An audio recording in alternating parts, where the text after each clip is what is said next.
Hello and welcome to my project demonstration of IPFS. My project centered around the practicality of using IPFS for various groups, such as the typical end user, typical developer, as well as one use case of IPFS. Firstly, I will summarize my findings regarding the design and functionality of IPFS, though a more thorough explanation can be found in my Reading Summary 4 video and references provided. Briefly then, IPFS is a peer-to-peer protocol and network that provides public data storage. It does this in the following ways. 1. Data items are stored by data providers. 2. References to data providers are stored in a distributed hash table. 3. The references themselves are the hash of the content of the data item, ensuring self-certification. And 4. Requests are done both through the distributed hash table and through all known overlay neighbors.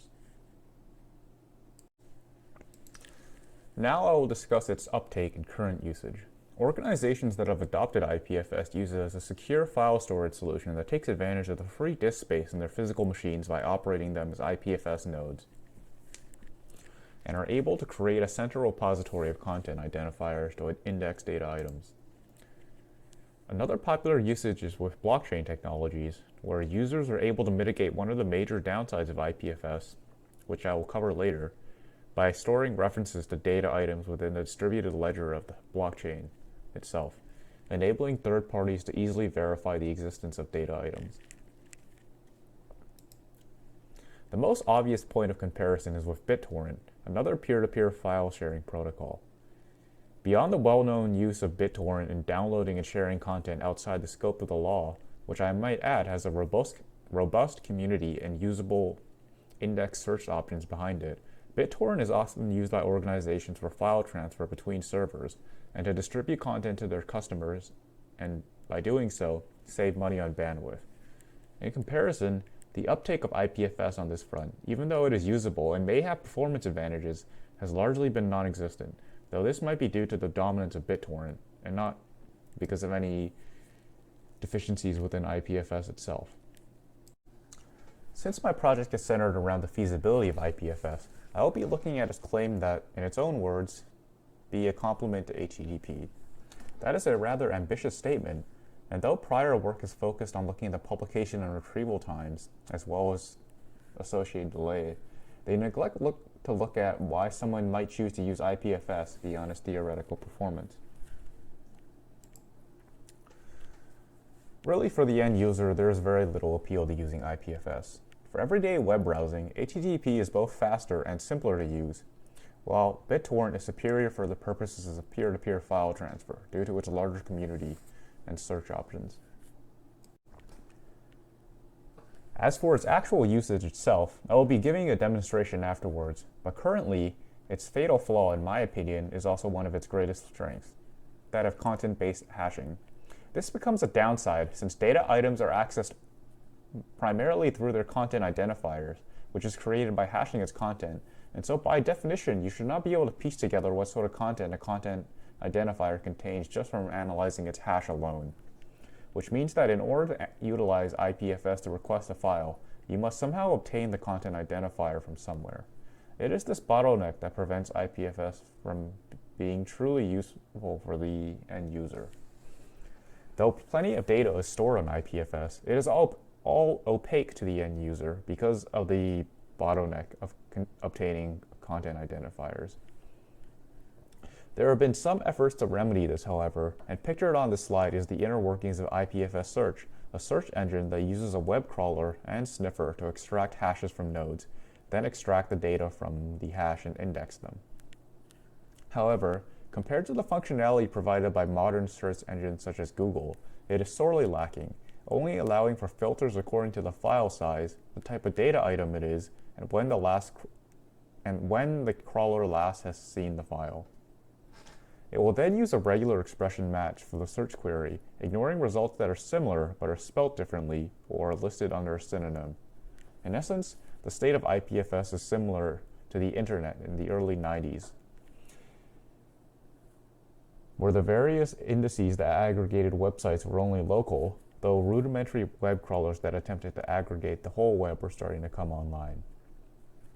However, I will be remiss not to mention DNS link, a method by which DNS records can be used to map to IPFS addresses, allowing for a more human-readable address to be used as a search query. Even so, as previously mentioned, the process of obtaining the DNS link address really is still quite difficult. How about a practical use for IPFS? One that it seems proud of, seeing as much of its documentation features commands that relate to it. IPFS has stored snapshots of Wikipedia for users in countries such as Myanmar, who have censored Wikipedia for various reasons. However, these are read-only snapshots taken by volunteers and are updated infrequently. For example, the image on the left is the page for Queen Elizabeth II and still portrays her as alive, while the image on the right is her current page that you can access on the normal web.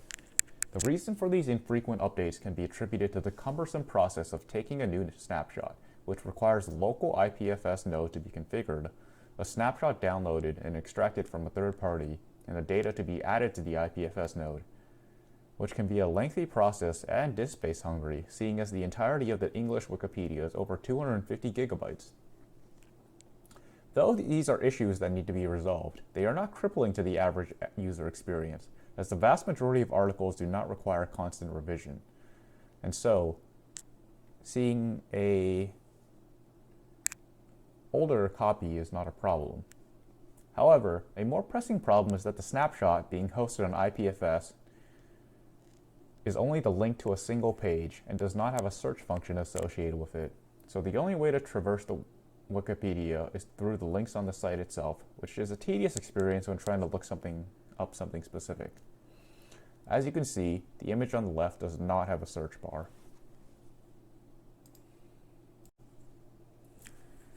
As mentioned previously, IPFS supports mapping a DNS link to an IPFS address, allowing the first link, which is the cumbersome and unreadable content identifier itself, to become the second address, which is the same content but resolved through DNS link. However, if censorship is truly an issue, then DNS resolution can be blocked if the query contains sensitive content. So users must then opt for the options of a public gateway or directly using the content identifier instead. Using a public gateway is preferred, and a public gateway is a HTTP link to a IPFS node. However, since these gateways aggregate IPFS requests, they represent central points of failure in a system designed to promote decentralization. And they also require a degree of trust to be placed in the maintainers of these gateways, as they are able to watch all traffic that goes through them. The most reliable and secure way then of accessing a page is by using its content identifier, which then is the issues discussed previously of obtaining a content identifier. My experiences of operating an IPFS node is mixed. Firstly, there were compatibility issues from the start, but a few quick Google searches were able to solve the problem, and from then on the issue was network bandwidth. Upon starting up, IPFS is quite hungry for resources and quickly monopolized my 75 megabit per second downlink capacity. Of course, I would expect a higher capacity to mitigate this issue, and in fact, IPFS itself recommends above a 100 megabit per second connection for smooth operation. Sadly though, I did not have access to these resources. But IPFS does eventually reach a steady state where the network traffic is reduced to a much more manageable level. But then there is another problem. Pictured below is an error that grows increasingly likely the longer my local IPFS node remains in operation. There is an associated issue on GitHub link too, and it seems that it is caused by one of the helper libraries that IPFS uses and has affected many users. This has made operating a node rather impractical, as the startup phase limits the number of times I was willing to restart the node. However, with that being said, I believe that my experiences may not necessarily reflect that of the typical developer, seeing as this issue will most likely be resolved sooner than later, and the increasing rollout of fiber makes gigabit internet within the reach of many. With those two problems I encounter no longer a factor, IPFS becomes an attractive proposition to those looking to share specific data items with the intent to retrieve them later, as long as distribution to a wide audience is not the priority. Though advertising itself as such, IPFS is quite a long way from being a replacement or even a complement to HTTP, seeing as the inability of obtaining the relevant content identifier and the lack of mature search engines makes HTTP the superior choice to the end user, even if there was an equal amount of data hosted on IPFS nodes, which there certainly is not. However, for developers who are able to dedicate a machine to maintaining an IPFS node, it provides a cheap and accessible file sharing platform whose potential is likely to only increase with the coming years.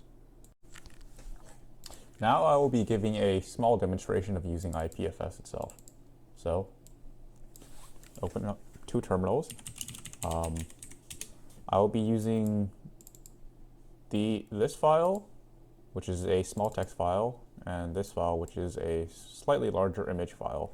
And the size of the file actually will matter a little bit in this demonstration. So I will be starting up the IPFS daemon in this terminal, and the other terminal I will be using for inputting commands.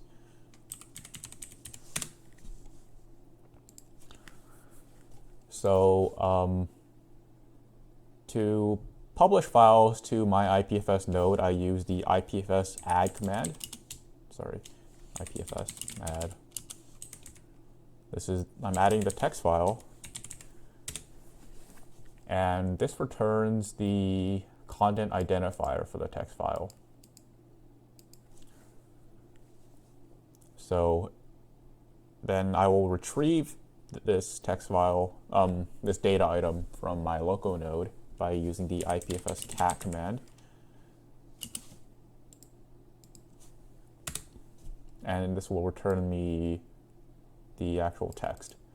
I can put that back into another text file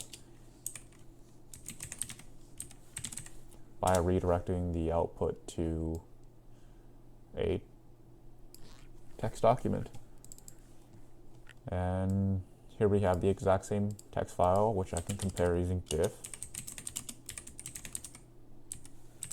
Sorry, I need to add txt here, and they are the same file. Now, if I make any changes to this file and add it back to the node, it will have a different content identifier. So I'm going to delete this M, save, and add it.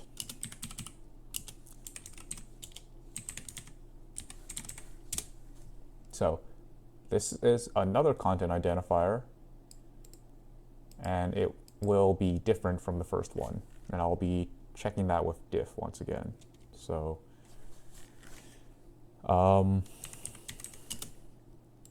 put this into, let's call this CID2, because this is called IPFS2, because it comes from IPFS2, sorry. And redirect this to a text document, and redirect this content identifier to another text document.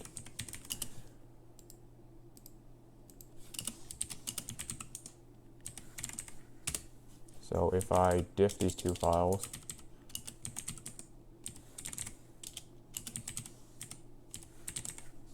you can see that these two content identifiers are different. So my next example will be using this larger image file that I said I would be. As you can see, I got this error that says resource limits exceeded. Yeah, it's unfortunate.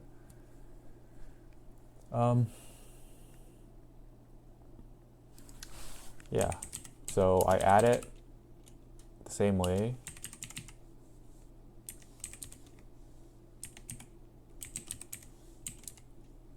With a JPEG extension, and this will return its content identifier.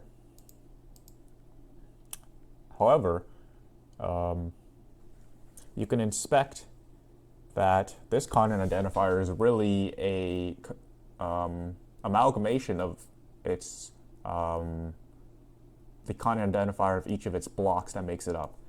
So since this file is larger than 256 kilobytes, it's split up into 4 blocks, 3 blocks of 256 kilobytes, and the last remainder. So I will inspect that now with this command.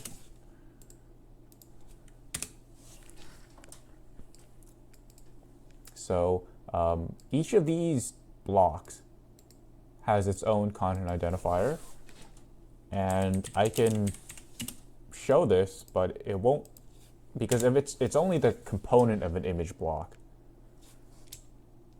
and not an image itself, so it clearly is unreadable. It's just gibberish. Doesn't make sense unless you have the entire thing.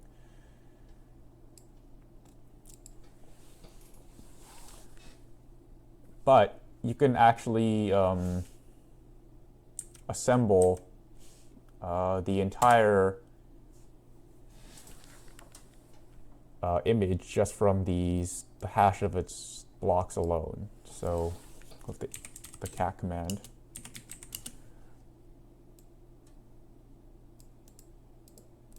take all these blocks. Sorry, did that paste it? Copy, paste, okay. Copy, paste, copy, paste, copy, paste. Redirect this into another image file. So as you can see, it's the same image.